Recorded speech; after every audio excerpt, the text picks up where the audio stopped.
All right, so this is where we're going to start, and and of course, if you have questions, you just let me know, okay? So we're going to start right Okay. here at me introducing myself to you guys and what it is that I offer in services, as well as what the process is like. So my name is Lauren Levins. Officially, we are meeting for the first time. And my real estate company is Paramount Properties. Now, I'm not the broker of the company. I am a real estate coach and professional within the office. So, but my brokerage's name is Paramount Properties. Okay. And currently, I am the company trainer and team lead. I coach new agents in sales and in the entire real estate industry. And then, of course, as I initially said, I'm a real estate professional as well. I have 7 years of experience in the industry between 2 states. I started my career in Alabama, and then I moved forward to Georgia at one point. And I have referral partnerships in Texas, New York, California, New Jersey, Ohio, Tennessee, Florida, North Carolina, and the DMV area. I actually used to live in the DMV area. So when you said Maryland, I said, oh, okay. I'm familiar. One of my really good girlfriends, she lives there as well. Yeah. Um, Additionally, this is just kind of a little bit about my resume and how I interact in my industry and in the community in Atlanta. Very heavily involved in an organization called the Atlanta Black Chambers, and I hold several leadership positions within that organization. And then I also work heavily with the Atlanta Realtors Association and the Birmingham Association of Realtors as well. I specialize in luxury and relocation residential. So that's one aspect in working with me is I am familiar with helping clients to relocate from one area to Atlanta. And I am bilingual. I speak both Spanish and English. And I'm also a member of the Institute of Luxury Home Marketing. So that's just a little bit about me and my background. And yes, I am a native of Alabama. So, next door, not too far from Georgia. And so the next step I want to jump into is talking to you about who are your team players and who's going to be on the team, who's important in any real estate transaction, especially on the residential side. And the people that you see listed here, I'm a football person. So I equated everything to football and different positions in football, so you can kind of understand the importance of these people and the role that they play. Of course, me as the realtor, I act as the coach, so I'm overseeing and managing the entire operation from beginning to end, which is starting today. The lender is my quarterback. So my lender is going to be the person that's going to make sure that they speak the necessary lingo for the other players to catch, because they're the ones who are going to handle the financial side of the transaction. So they're my right hand. They're my go-to. They're probably the person I talk to the most in this transaction, because we have to make sure that we are on one accord regarding the finances and making sure the financial picture is crystal clear. And if there are any hangups, they can also have the jump on that and then share how we can clear that up and still move forward in the transaction. So I have several trusted lending partners who I've closed many deals with over the years. They are tried and true. They are my go-to, and I'll be sure to share that information with you guys so that your dad can start reaching out and having conversations with them should he need to use a lender for some financing. And then I have an assistant as well. She's kind of my offensive coordinator, so she keeps me proactive versus reactive inside of my channel and making sure the processes are smooth for my clients, assisting in any questions and just organizing everything as well on my end, and being a consistent point of contact as needed. Now the TC, who is my transaction coordinator, she's kind of my defensive coordinator. She is the one in the transaction who is going to make sure all the I's are dotted and the T's are crossed. She's kind of like my person that comes back and double checks on our contracts, double checks on our deadline. She's going to be the one who's going to contact you and update you if there's any information that's needed. The person who's going to set up all calendar reminders. She's just my ace in the hole, because she makes sure we get to that finish line on our end. The inspector acts as a defensive lineman because they're the first line of defense in a transaction. So they go and they inspect the property once we have it under contract to make sure that it's going to be top of the line and to the liking of the buyer. Now, they're going to tell us what's good with the property, but they're also going to tell us what needs to be improved on the property and how we can go about doing so. So they have a really important role that they play in this as well. The appraiser comes a little bit later in the transaction. They're kind of the secondary line of defense. The appraiser is the person who's going to tell us what the actual value of the property is. So in the instance that the list price is 450,000, but the appraiser says, hey, no, it's only appraised at and only appraises for 425 based on these comps. Well, then we can go in and we can ask the seller for a reduction in price in order to get us to the closing table, because at this point we want to make sure that we aren't overpaying for properties like a lot of people were doing in 2020 and 2021. Okay. And then the closing attorney is going to be the receiver. They're going to be the wide receiver of everything, because they are the ones who go over the documents in the end, and they make sure that everybody has everything signed, that everything is in order, and that the closing goes really smooth and is just an enjoyable process versus it being stressful and unpleasant. So that's kind of the people that we need in the transaction. You don't have to come up with any of those people. I have all of those people already.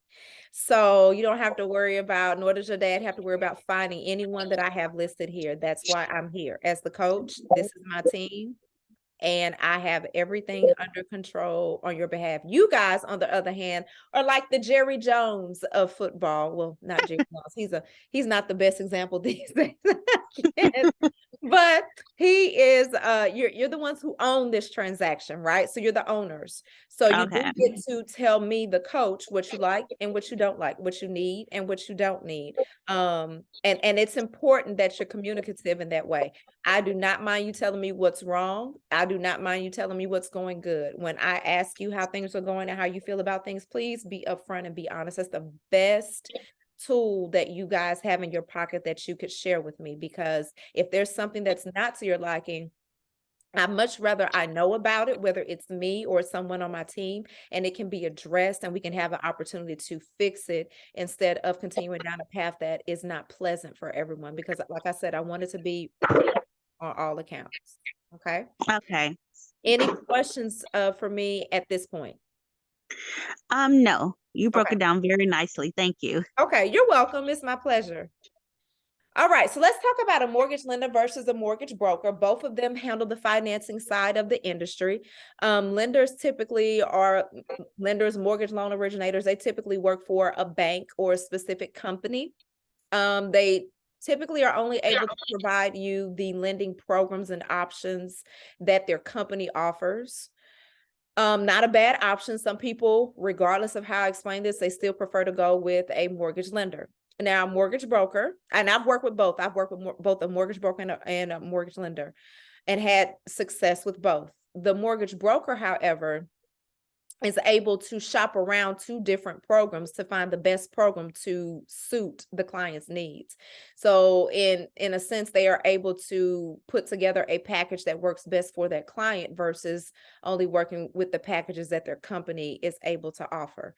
You also tend to have lower costs to close out a loan with the mortgage broker than you do a mortgage lender.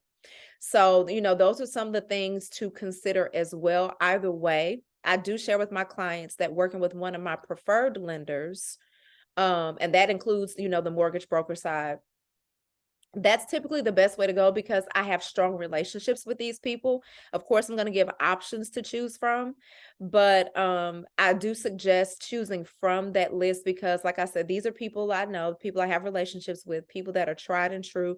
I know how their processes are. I know how they're going to treat my clients. And that's really important to me. Now, does a buyer still have the option to go and bring in their own lender? Absolutely. Can I still work with that lender? Absolutely. Have I had to do it in the past? Yes, I have. And we were still able to get to the closing table. It just all depends on what it is that your dad wants to do in that regard. I just suggest the importance of the relationship between the realtor and the broker, because like I told you previously, it's a really, really close relationship, and having access to the lending partner at any point of the day is critical in a transaction. So that's just something to think about and consider as well. And I know a lot of people do a lot of research on this topic on their own. So I'm going to ask again if you have any questions regarding anything that I just shared.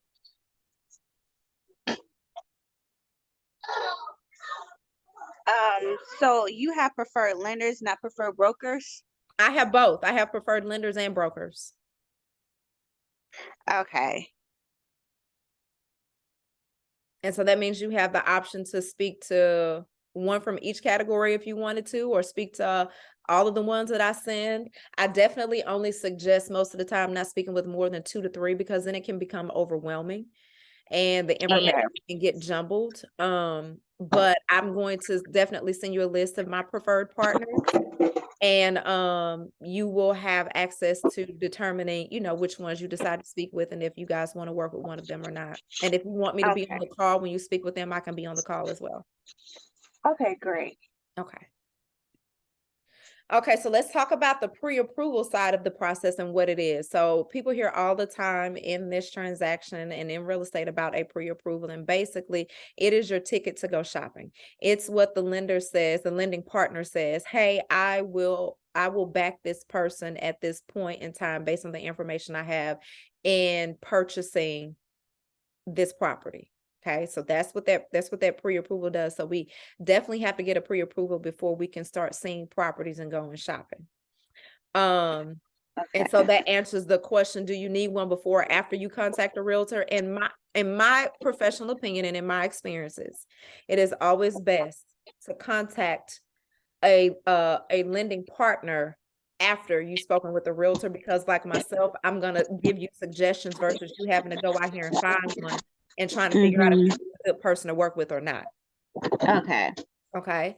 And so you get the pre-approval from the lending partner. They let me know what the pre-approval amount is. I don't get to dive into the finances. It's not anything that I'm interested in. It's not anything that I even need. I just need to know the pre-approval amount and then some interest rate things from the lending side, but I don't have to dive into the finances of anything. But we do need that pre-approval. I could go ahead and start sending you guys some properties, but I tend to tell people to not do that until they have the pre-approval amount. So then they know how much they can afford and they're looking at properties in their price range. Okay. Okay. Most of the time when people jump and they start looking at properties ahead of time, they see something they like it and they love it, and they haven't been pre-approved and they don't know if their pre-approval amount is going to allow them to buy that or not. And if it doesn't allow it, that's when the process goes a little wonky and it's hard to get them out of, but this is what I want. And it's like, but this is what you can afford. Yes. Yeah. Okay. So these are the docs, and this is why I said I want to do a recap and send this in an email because it's a lot of information. These are the documents that we would need from your dad. And this is more so for the lending side than it is for me. I don't need these. The lender is going to ask for these documents. They're going to ask for tax returns, the W-2s, pay stub, driver's license, bank statements, employer verification. Sometimes they ask for an employment verification letter, and sometimes they don't. And I hardly ever see anyone ask for the landlord, but I put that on there just in case, depending on, you know, the rental history. But these are the main documents that are needed. Okay. Okay. Any questions about the last two slides, the pre-approval process or these documents? So all of this is something that my dad needs to provide since his name was going to be on it? Yes, these are the documents that he would need. Now, if y'all's name is going to be on the loan as well, they would need this from you as well. But if it's just your dad on the loan, then just your dad would need to submit this. Okay. Okay. So let's talk about the timeline of the process. I tend to tell people to start the process about 3 to 6 months prior to wanting to purchase, which this is a perfect time that your dad is looking to do this, especially since he is looking to relocate in May. So this is perfect time. This gives us time to see what that financial picture looks like and put in a plan together. That's always the name of the game. Let's put a plan together. Once we get to a point to where you're pre-approved and we find a property that your dad and you guys like, and we get it under contract, the process can close anywhere between 14 to 30 days. It just kind of depends on what works best for you all as the buyers and the seller. Okay. Okay. Then there is a 5 to 7 day due diligence period. Now, let me explain to you what the due diligence period is. It is the period where we inspect the property. It is also in a period where the buyer is easily able to get out of the contract should they decide they do not want to purchase the property. Okay. So during the due diligence period, from the time that the earnest money is put down and from the time that the contract is signed by everyone and it's bound, that's when the due diligence period starts. So it's written into the contract and it depends on the amount of time that I put in the contract. And I put that amount of time in the contract based on my team knowing who I can send out and how soon I can get the report back and how soon we can review the report and go over the report to determine if there's anything we want to ask the seller to either replace, repair, or if we want to back out of the contract. Okay. Okay. In 2021, most of the time it was one business day that we had to get this done. Oh. The market has changed, and even at the beginning of 22, from like January to August, it was like maybe 3 business days. Now we've gotten back into more of a regular rhythm of 5 to 7 business days, and I always put business days in my contract because then that means that doesn't include the weekend and there gives us additional time. So it's a little trick that I put in there as well. Okay. Okay. But that's all that pretty much happens during that time frame. Now, the next line of defense for a buyer to back out of a contract is the appraisal contingency. And it normally is between 14 to 28 days of the process. Of course, that number was drastically different previously in the previous market, but it has adjusted quite a bit since then. And we're in a totally different market now. Buyers have a lot of leverage now compared to last year and 2021 and 2020. And so now the way my lending partners typically work is we once the due diligence period is ended, we go ahead and we start working on that appraising contingency area and getting the appraisal conducted. So we know what we're dealing with in terms of whether or not the property is going to appraise for value. Because if it doesn't, like I said, we can ask for price adjustments. Or we can get into a situation to where, if the seller doesn't want to play ball, you can back out of the contract without losing the earnest money. The name of the game is to make sure the earnest money is never lost. That's my aim and my goal. Okay. And then with the financing contingency, it's running simultaneously with the appraisal contingency. So from the time we go into contract and we get that due diligence done, we are working on the financing side of the process and making sure that the underwriter doesn't have additional questions and that they're going to actually complete the loan. The reason I say 28 days is because normally we can get the clear to close from the underwriter around day 28 or 29 if it's a pretty clean file. And so that lets us know prior to closing day that, hey, we've got the clear to close and we can go to the closing table, no financing issues. If a financing issue arises, that also gives the buyer an option to back out, but it has to be under the guise that the lender will not support the purchasing of the property. Okay. What do you mean by that? So sometimes a lender will say, no, we will not support purchasing this property based on the appraisal and the appraisal report and the condition of the property. That's some things that happen with an FHA loan sometimes. You can have some issues like that with a VA loan as well. You don't typically have those issues with a conventional loan. But that's pretty much what it means. And so sometimes what they'll do is they'll back away from supporting the purchase of that particular property.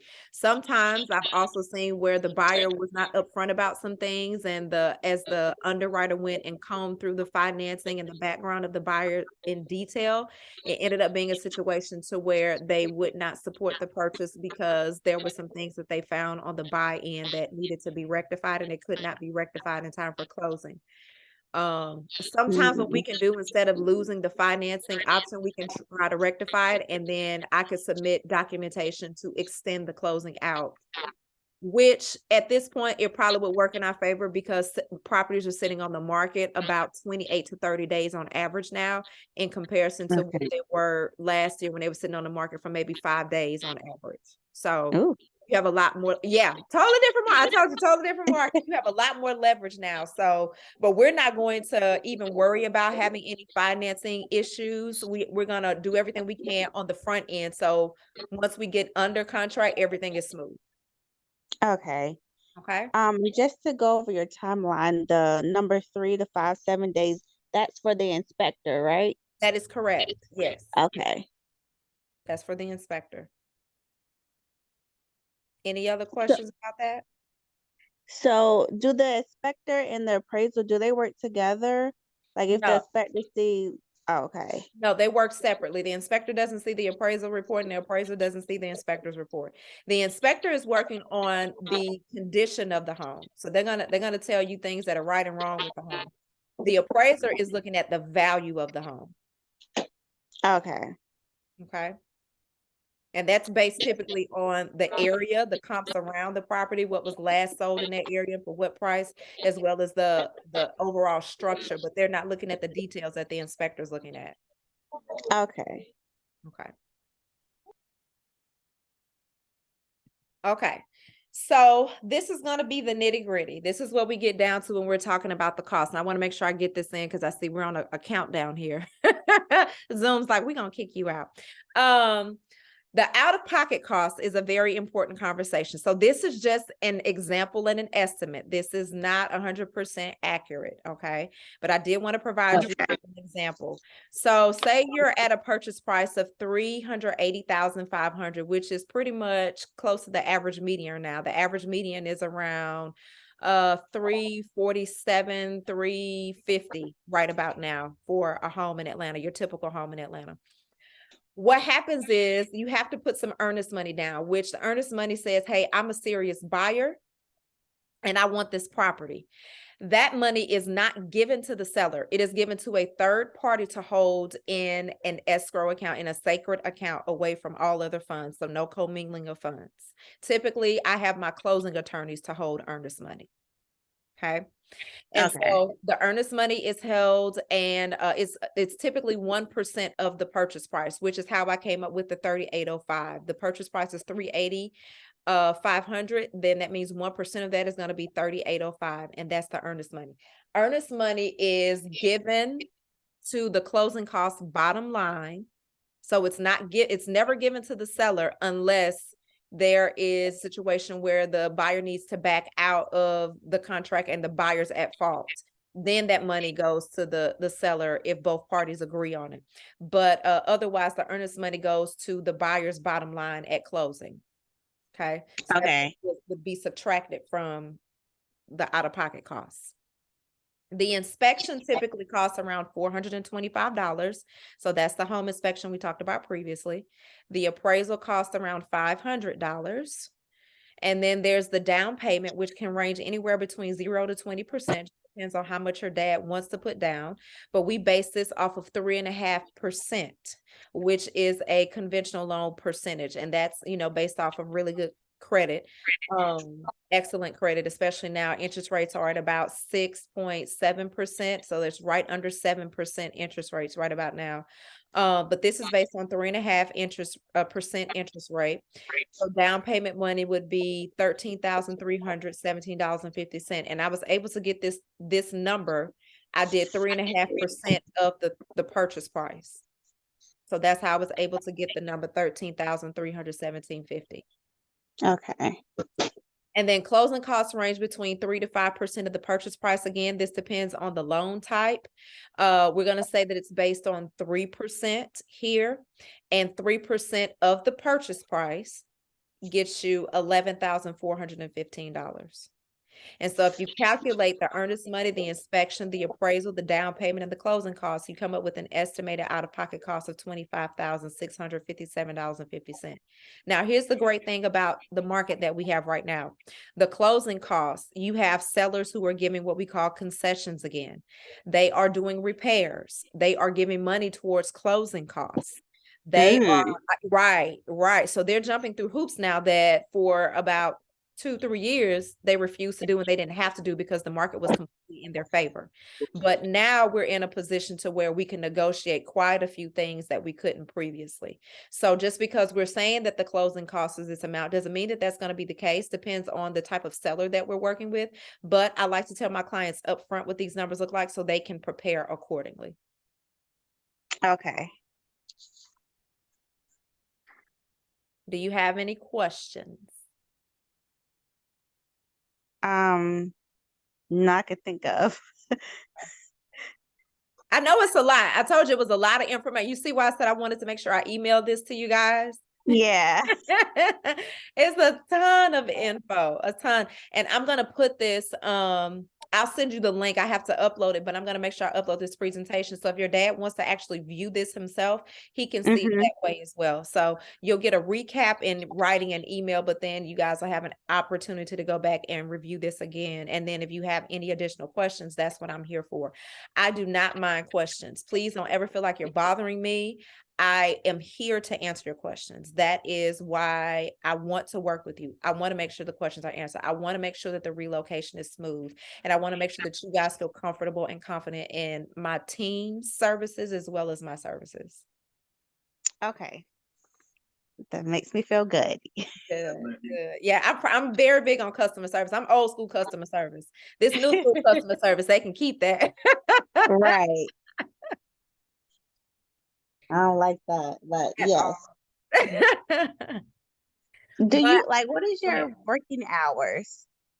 So I typically try to cut off around 6 or 7, but it just depends on what the deal, what the transaction is requiring. Quite honestly, I've had some times where I've had to be on the phone till 9 o'clock at night. So right. So it depends. I make the adjustment where I need to. Okay. Yeah. And then I typically start taking calls around 9 a.m. But again, I make the adjustments where I need to. Okay. I just want to respect boundaries. That's all. I appreciate it. Thank you. Because a lot of people don't. So I appreciate that. No problem.